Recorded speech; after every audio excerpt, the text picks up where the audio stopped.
The Speaker recognizes Representative Durhal. Thank you very much, Mr. Speaker. Ms. Speaker, I'm sorry. Let me talk first of all about, I have 3 amendments, and I'd like to pack them all together, if you don't mind, in one. That'll be fine. Okay, very good. Madam Speaker, the first has to do with Meals on Wheels. We would like to amend the budget to use whatever funds are left in the emergency manager account to be able to put that into Meals on Wheels for seniors. Obviously, everyone is familiar with Meals on Wheels, and we know that there are many senior citizens and invalids who are unable to go out and get their meals. They depend on being able to have meals put together and brought to them, and we're asking the House to approve that. Second item would be number 10 rather, and that is about civil rights. We're talking about restoring the funding to the executive recommendation and striking boilerplate reporting on operations and legislative notification before filing a federal complaint.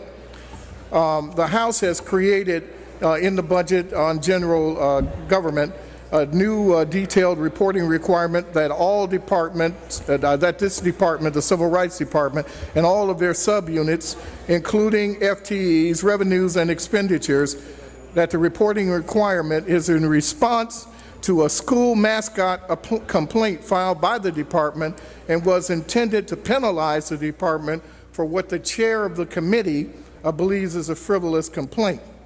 It also creates a second piece of boilerplate requiring legislative notification before complaints are filed with the U.S. Commission on Civil Rights or other federal departments.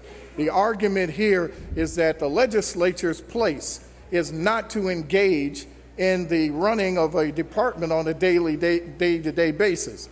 We are a separate branch of government, and what I argue in this amendment is that when we get to the point where we're telling the departments how to operate based on our concern about a complaint that's been filed or where it's going to be filed, we literally are violating separation of powers in the Constitution.